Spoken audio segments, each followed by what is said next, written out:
The galaxy was silent when the Princess of Velthara made her announcement. Her words echoed through every starship, every colony, and every corner of her empire. She stood tall on her shining throne, her silver skin glowing under the royal lights. Her eyes were cold, filled with power and fear. She spoke of survival, of the fall of her people, and of one final command that could save them. "Our daughters can no longer give life," she said. "Our bloodline weakens with every cycle. Bring a human. Only they carry the strength we have lost," the crowd gasped. No one had ever heard such a thing. Humans were seen as primitive creatures living on a forgotten blue world far away. They were strong, yes, but wild and unpredictable. To bring one into the royal line was unthinkable. Yet the princess's voice carried no doubt. Her word was law. Across the galaxy, her command turned into a race. Merchants, hunters, and smugglers began their search for the perfect human. Rewards beyond imagination were promised to whoever succeeded. Many ships set course for the human colonies. Some went to the ruined mining worlds. Others searched in old battle zones where humans once fought. Far from the royal world, on a dusty mining colony named Darsa 9, a man named Eli Grant worked under the harsh twin suns. He was a mechanic, quiet and strong, with hands covered in oil and eyes that had seen too many wars. He had no idea that his fate was being written in the stars above. That night, the miners gathered for food and laughter. Eli sat apart, cleaning his tools, when he noticed something strange in the sky. A silver light moved slowly above the mountains. It was not a normal ship. It moved with purpose, scanning, searching. Then the alarm sounded. A storm of fire and light rained down as alien ships descended. The miners ran for shelter, but there was no escape. Strange soldiers in armor of liquid metal stepped out, their faces hidden behind glowing masks. They spoke in a language that sounded like whispers and thunder. Eli tried to protect a group of workers, but he was struck down by an energy blast that wrapped around him like chains. When he woke, he was no longer on the ground. He was inside a smooth silver chamber that floated through the stars. His arms were locked to his sides by a beam of light. He could see his reflection in the walls. Tired eyes, strong shoulders, a man far from home. Through a glass window, alien faces watched him. Their features were sharp and elegant, their eyes bright like crystals. Among them stood a young woman who looked almost human except for the faint glow on her skin. She stared at him with quiet wonder. Eli met her gaze, and for a brief moment neither moved. She whispered something in her own tongue, and one of the guards nodded. The ship changed course. On Velthara Prime, deep within the palace, the princess stood before her council. "The human has been captured," said the High General. "He is being brought to us." The princess nodded slowly. "Prepare the chamber," she said. "He will meet my daughter soon. If he is what the legends say, he may carry the spark we need." The council exchanged worried glances. One of them spoke carefully. "Your Majesty, humans are unpredictable. They are not like us. To bring one into the royal line may—" The princess raised her hand. "Enough. The future of Velthara demands boldness. Our ancestors would not hesitate, and neither shall I." Her eldest daughter, Lyra, stood near the edge of the chamber. She was young but wise, with long white hair that shimmered under the palace lights. Her heart trembled as she listened. She had read about humans, about their courage and fire, yet she also knew their danger. Later that night, Lyra stood alone on her balcony watching the stars. Somewhere out there, the ship carried the human her mother had summoned. She tried to imagine his face, his voice, his thoughts. What kind of being would come to their dying world to change their destiny? Would he come as a savior or as a curse? On the ship, Eli felt the weight of the journey pressing on him. He didn't know why he was taken, only that something powerful waited at the end. He pulled against his restraints, testing the limits. The guards ignored him. But that same young woman from before, the one who had watched him, appeared again. She moved closer to the glass, her hand resting on it. Her eyes met his once more, filled with curiosity and sadness. Eli didn't understand her language, but he could feel what she meant. He nodded slowly, showing no fear. For the first time, she smiled. Back on Velthara, the princess stood in the great hall looking at the empty throne beside her. She whispered to herself, "Let this human bring us strength or destroy us trying." The stars burned brighter that night, as if the universe itself was waiting. The decree had been made. The hunt was over, the human was coming, and the fate of two species was about to collide in ways no one could control. Eli woke up to a soft humming sound. The walls around him were alive with shifting light like liquid silver. He was lying on a smooth surface that felt warm under his skin. When he tried to move, invisible bands of energy held him still. For a moment he thought he was dreaming, but then he saw the faces. Tall figures stood around him, their eyes glowing faint blue. Their movements were calm but not kind. One of them pressed a hand against a crystal panel and a soft voice filled the air. It was the voice of the ship itself. It spoke in his own language now. Human subject awake. Prepare for evaluation. Eli tried to speak, but his throat was dry. Where am I? Who are you? No one answered. The walls began to shift again, forming symbols he couldn't read. A light scanned over his body from head to toe. It didn't burn, but it felt cold, like being touched by ice. Every muscle in his body tensed. He could sense their eyes studying him, not with compassion, but with curiosity, as if he were a machine or an animal. One of the aliens whispered something. A new figure entered the room, different from the others. She was smaller, graceful, and dressed in flowing silver cloth that shimmered with light. Her eyes were bright violet, almost human in shape. She stepped closer and looked down at him. Her expression was unreadable. For a few seconds she said nothing, just studied his face. Then she touched the control panel beside him, and the bands holding him vanished. Eli sat up fast, his heart racing. The guard stepped forward, ready to stop him, but the woman raised her hand and they froze. She looked at him again and spoke softly. You are safe here. No harm will come if you obey. Her voice was calm but heavy with command. Eli's instincts screamed that he was far from safe, but he nodded anyway. Who are you? He asked. She hesitated before answering. I am Lyra, daughter of the Princess of Velthara. You are aboard our vessel. You were chosen by decree, Eli frowned. Chosen for what? Lyra looked away for a moment as if she didn't want to say it. Then she turned back to him. You are to stand before my mother. She believes your kind can save our race. Eli stared at her, trying to understand. Save your race how? Lyra's eyes dropped to the floor. Through union. Through reproduction. The words hit him like a wave. He stepped back, his voice rising. You kidnapped me for that? You think I'll just agree to something like this? The guards moved again, their armor glowing, but Lyra stopped them. He will come quietly, she said. I will make sure of it. When the others left, she stayed behind. For the first time, her voice softened. You must understand, human. Our people are dying. Our women can no longer bear children. My mother believes your kind holds the answer. She thinks this is survival. Eli looked at her carefully. She was beautiful, but behind her calm face he saw fear. You don't agree with her, do you? He said. Lyra hesitated. I believe forcing life is not the same as saving it. But I cannot speak against my mother. The silence between them grew heavy. Lyra finally said, Tomorrow you will meet her. Do not anger her. She is powerful and her patience is thin. She turned to leave, but Eli spoke again. Lyra, if I'm supposed to help your people, maybe start by treating me like one of you, not a prisoner. She stopped and looked back at him. Her lips curved slightly, not quite a smile, not quite sorrow.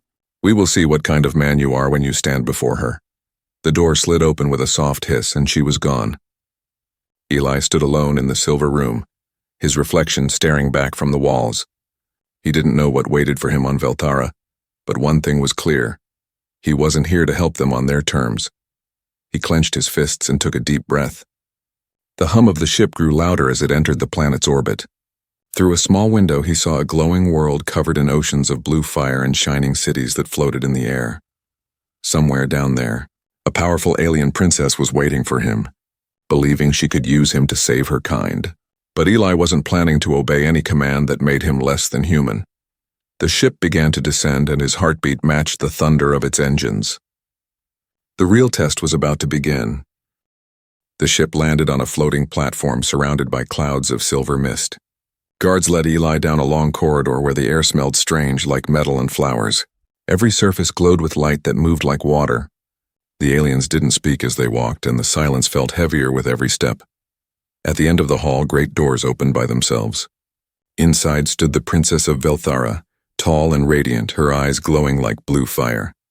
Around her were the royal daughters dressed in shimmering robes, each watching the human with curiosity and fear. Eli stopped when he reached the center of the chamber. He could feel the weight of 1,000 eyes from the balconies above. The princess spoke, her voice calm and commanding. Human, you were brought here under the decree of life. Do you understand why you stand before me? Eli looked up at her. I understand you forced me here. That's all I know, the court gasped, whispering among themselves. No one had ever spoken to the princess like that. But she only tilted her head slightly, studying him like a puzzle. You are bold, she said. Good, weakness has no place in this hall. Tell me, human, do you wish to live? Eli met her gaze without fear. I always fight to live. But not like this. Not as someone's experiment. The princess stood and stepped down from her throne. The air around her shimmered with energy. Your kind is strange. You fight even when you are defeated. You resist even when you have no power. Perhaps that is why you were chosen. She circled him slowly, as if testing his strength with her eyes alone. My people are fading. Our sons were born weak. Our daughters cannot carry life. Yet our bodies match your form. Your spirit may save us. Eli didn't move. You mean my body might save you, he said. Her eyes narrowed. Do not mistake this for cruelty. It is duty. Without this, we die. Then maybe you should find another way, Eli said. Because I'm not a tool. For the first time, the princess hesitated. No one had spoken to her with such defiance in years. She could feel the court waiting, watching her next move. Finally, she turned away. Take him to the observation wing. I wish to study his behavior before we decide. The guards obeyed, leading Eli through endless corridors until they reached a quiet chamber with transparent walls overlooking the city below. He was left alone with food and water, but no freedom. Hours passed. The alien sky turned dark, filled with glowing rings that circled the planet. Eli stood near the window, watching the strange beauty of it all. He didn't notice when the door opened. Lyra stepped inside quietly. She wore a dark cloak this time, her royal glow hidden. You shouldn't be here, Eli said without turning. I could say the same to you, she replied. You were never meant for this place. But you spoke to my mother as no one dares. You made her pause. That has not happened in a long time. Eli turned to face her. I didn't come here to challenge anyone. I just want to go home, Lyra sighed softly. If you keep speaking like that, you might never leave. But maybe you don't see it yet. You've already changed something. He frowned. What do you mean?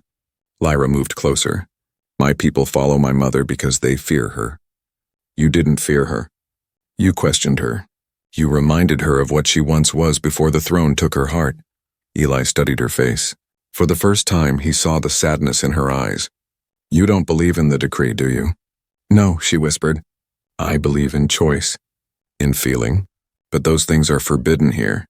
They stood in silence for a moment. Outside, the city lights shimmered across the alien ocean. Lyra looked out and said, You should rest. Tomorrow they will test you again. Strength, mind, maybe even your will. Eli gave a small laugh. I'm getting used to being tested. Lyra smiled faintly. Then maybe you'll survive longer than they expect. Before leaving, she touched the glass wall and looked back at him. Be careful, human. In this palace, curiosity is dangerous. And so is kindness. When she left, the room felt colder. Eli sat down near the window, his mind racing. He didn't know what would happen next, but he knew one thing. Lyra wasn't like the others. Something about her felt real, human even. And that connection, fragile and forbidden, was the first spark of hope in a place built on control. As the night deepened, he watched the stars move slowly across the alien sky. Somewhere beyond them was Earth, but for now, his fate was tied to a princess's daughter and the dangerous secret that was growing between them. The next morning, the sound of horns echoed through the palace. Eli was awakened by the sudden brightness of the walls, which glowed like dawn itself. The door opened and 2 armored guards entered without a word. They motioned for him to follow. Eli hesitated, but then stood up, ready for whatever waited ahead. He could tell from their faces that something important was about to happen. They walked through vast halls lined with statues of alien warriors and queens. Every eye seemed to follow him, every whisper filled with both fear and fascination. When the doors to the royal arena opened, the sound of 1,000 voices filled the air. The seats were packed with nobles, soldiers, and scholars. In the center stood a wide arena made of shining stone and energy barriers that shimmered like heat. Eli was led to the middle, unarmed. Across from him stood 3 massive beasts, their bodies covered in scales that reflected the sunlight. They moved slowly, growling deep from their throats. The princess sat high above on a golden throne, her eyes sharp and unreadable. A deep voice announced, "By command of the princess, the human will face the royal guardians. If he survives, he shall be recognized as worthy to stand among the royal bloodline." Eli looked up toward her. "You're testing me with monsters now?" he shouted. The princess's voice carried across the arena. "You said you were not weak. Prove it." The beast began to move closer, their claws scraping against the stone. Eli's heart pounded, but his fear quickly turned into focus. He crouched low, studying their movements. On Earth, he had fought in wars, had seen things worse than nightmares. This was no different. The first beast charged, its mouth wide open. Eli rolled to the side, grabbing a broken metal spear that lay near the wall. He thrust it upward, hitting the creature's jaw. It roared in pain and stumbled back, its tail swinging like a whip. The crowd gasped. No human had ever fought inside the royal arena. The second beast lunged next, faster than the first. Eli used its weight against it, dodging and striking its side. He wasn't the strongest here, but he was fast, and he understood how to use their size against them. He moved with instinct and experience, turning every moment into a chance to survive. Lyra stood among the crowd, her heart racing. She wanted to shout to stop the fight, but she couldn't disobey her mother in public. Her hands tightened around the railing as she watched Eli fight for his life.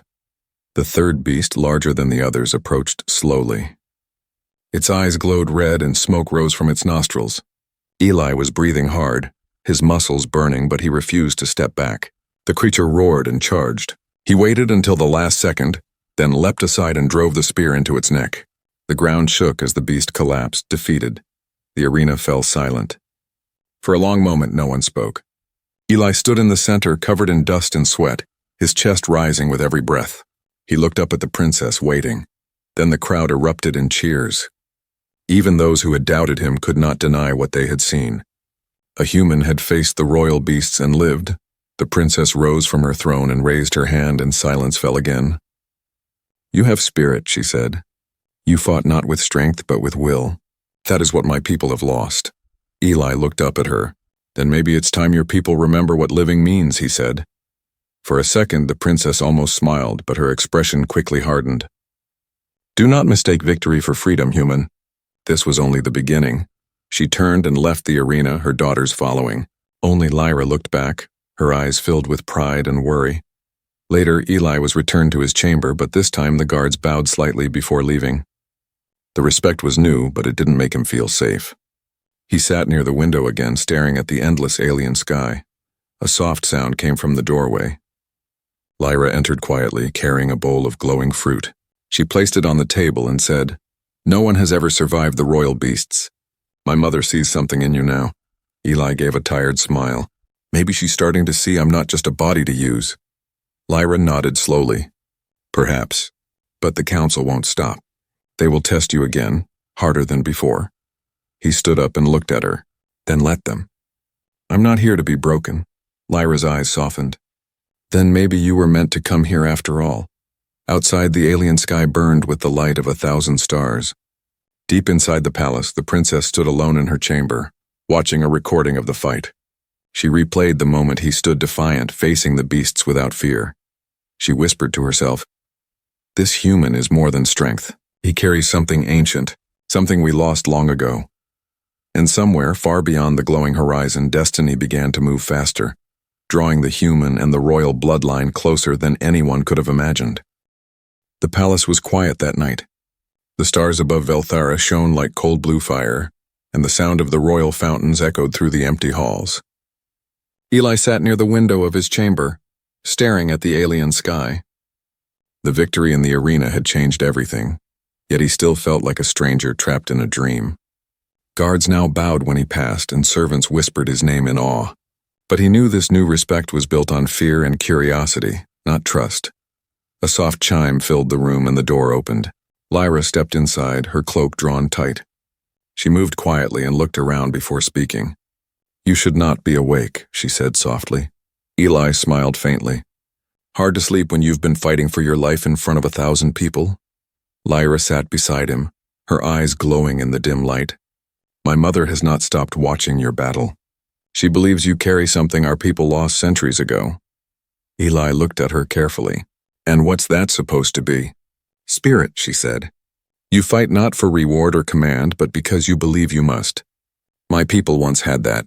Now we follow rules and decrees but no longer feel the reason behind them. Eli nodded slowly.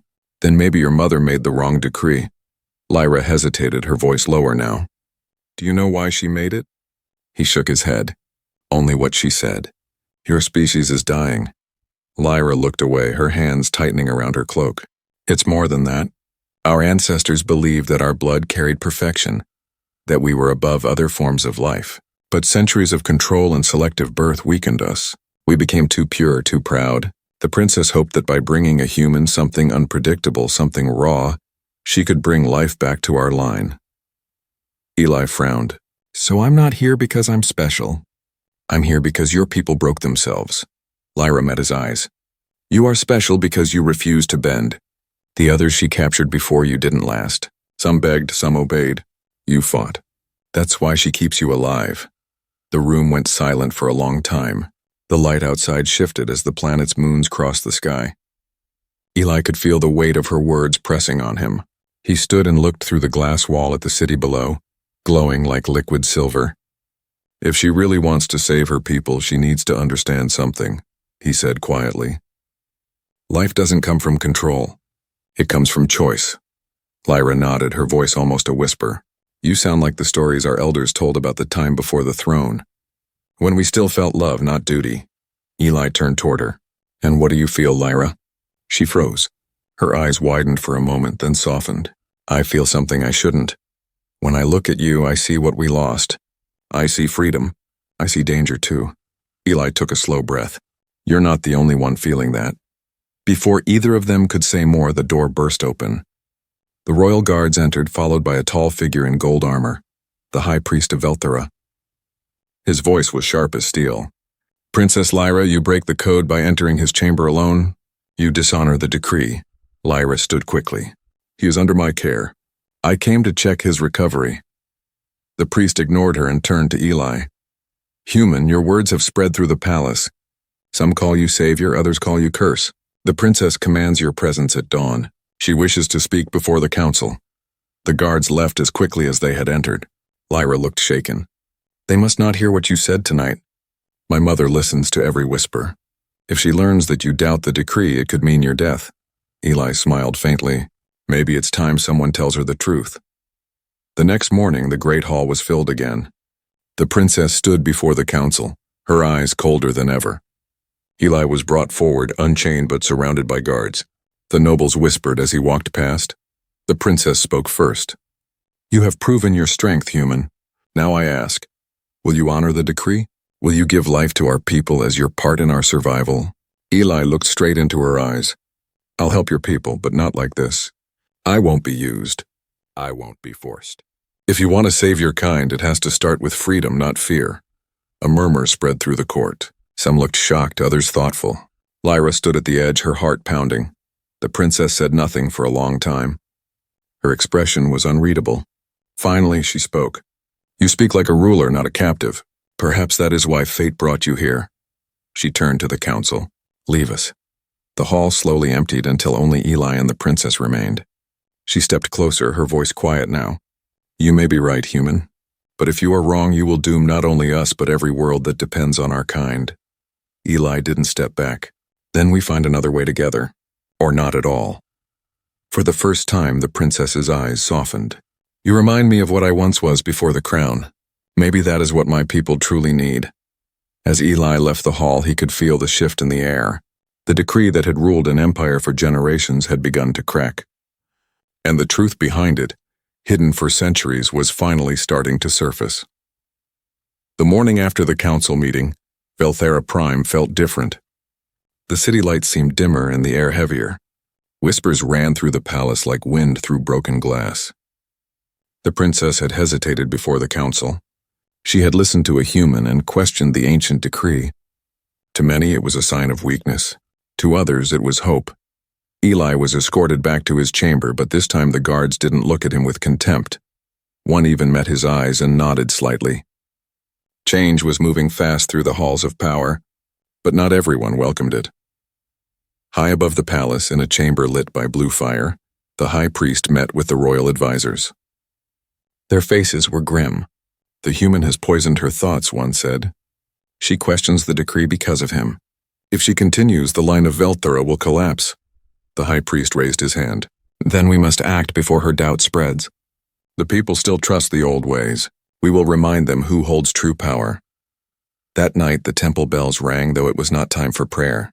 Across the city, soldiers loyal to the priest began to move. The rebellion had started quietly, but grew like a storm. Lyra rushed through the hidden corridors toward Eli's chamber. Her face was pale and her hands trembling. She burst through the door, her voice low but urgent. Eli, you have to leave now. The council has turned against my mother. They are coming for you first. Eli stood up immediately. What are you talking about? They believe you have corrupted her mind. They think killing you will restore their control, she said, pulling a hidden cloak from her shoulder and wrapping it around him. This will hide your heat signature. Come with me. They moved quickly through the dark halls, avoiding guards as distant shouts echoed through the palace. The sound of boots and weapons filled the air. Flames began to light the sky outside as parts of the city burned. When they reached the eastern courtyard, they saw chaos below. Soldiers clashed with royal guards, and the banners of Velthara were being torn down. The high priest stood before the temple gates, his voice booming. The princess has betrayed the gods. The decree was divine. The human must die for our salvation. The crowd roared in agreement. Some shouted for the princess's name, others for her end. Lyra's heart sank. If they reach the throne room, my mother will be executed, she said. Eli looked at the chaos, his jaw tightening. Then we stopped them. Lyra stared at him. You would fight for us after all this? He nodded. You fought for me when no one else did. Now it's my turn. They ran through the burning corridors, the air thick with smoke. When they reached the main hall, the princess was surrounded by guards loyal to her, defending her throne from attackers. The battle inside the palace was fierce, metal against energy, screams echoing across the marble floor. Eli grabbed a fallen weapon from a guard and joined the fight. He moved with speed and precision, striking down enemies with fierce determination. The aliens hesitated, shocked to see a human fighting beside their ruler. The princess watched him, her expression unreadable, but deep inside, pride stirred in her chest. The high priest entered the hall, his armor glowing with sacred light. You have broken the decree, he shouted at the princess. You have brought filth into the royal blood. Step down or face the wrath of your people. The princess lifted her blade and stood tall. You speak of purity, yet you spread fear. I will not step down. My people will not be ruled by old lies. The priest raised his staff, releasing a wave of energy. Eli leapt forward, knocking the princess aside just in time. The blast struck the wall, sending shards of crystal flying. Eli charged and tackled the priest, the weapon clattering to the floor. The two fought fiercely, human strength against alien power. Lyra screamed as another explosion shook the hall. Guards and rebels fell alike. Eli managed to grab the fallen staff and struck the priest across the chest. The glowing armor cracked and the priest collapsed. The hall fell silent. Smoke and dust filled the air. Slowly the princess stood, her voice calm but strong. Let it be known that the decree is over. From this day, no one shall be forced to give life. We will choose how we live, not by fear but by will. The remaining soldiers lowered their weapons. The rebellion ended as quickly as it began. Eli dropped the staff and sank to one knee, breathing hard. Lyra ran to him, her eyes wide with relief. You saved her, she said. He looked up at the princess. No, she saved herself.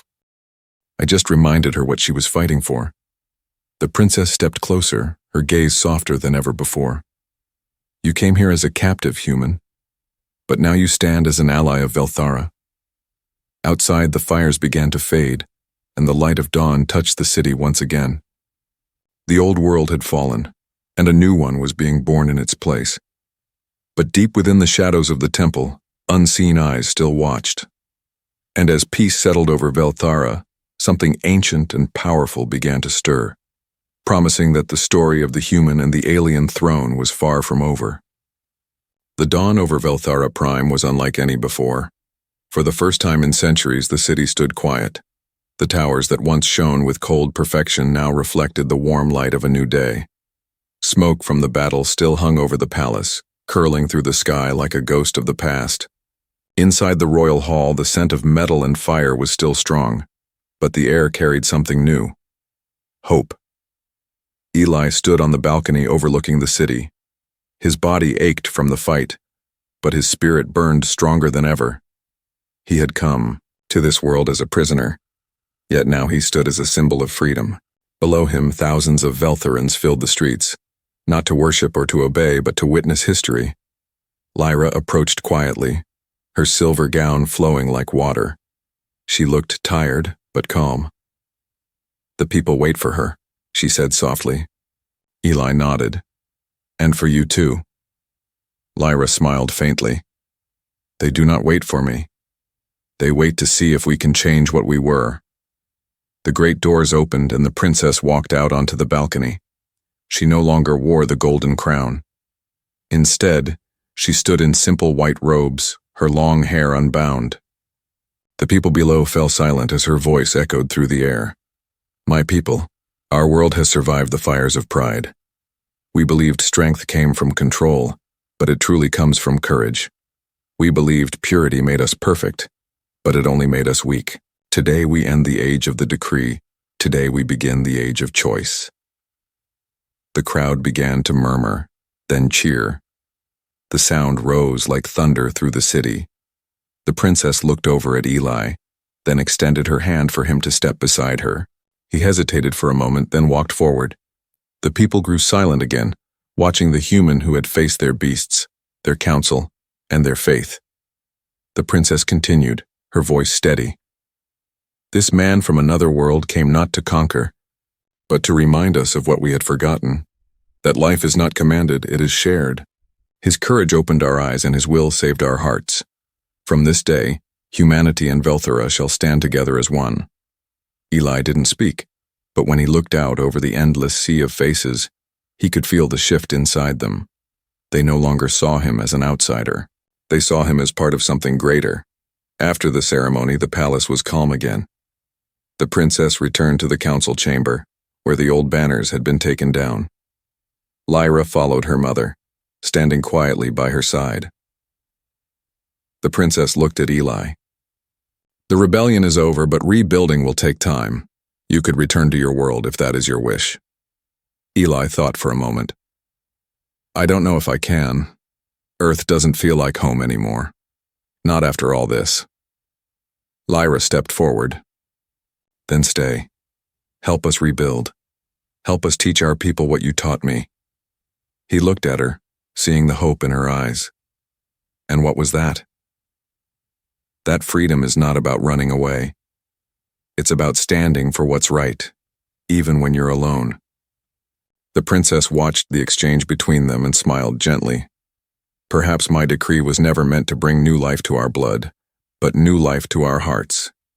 You, human, have done what no army or scientist could." Eli nodded. "I didn't save your people. They saved themselves. I just reminded them how to fight." Days passed and peace began to spread across Velthara.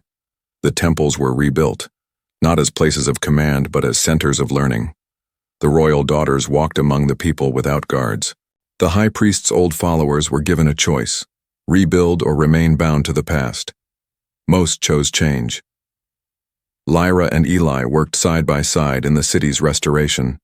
She showed him the traditions of her people, and he taught her the simple joys of human life: laughter, stories, kindness. They often walked through the floating gardens at dusk, talking about what the future might hold. One evening, as the twin moons rose, Lyra looked at him and said quietly, "You were supposed to save our race by blood, but instead you saved it by heart." Eli smiled.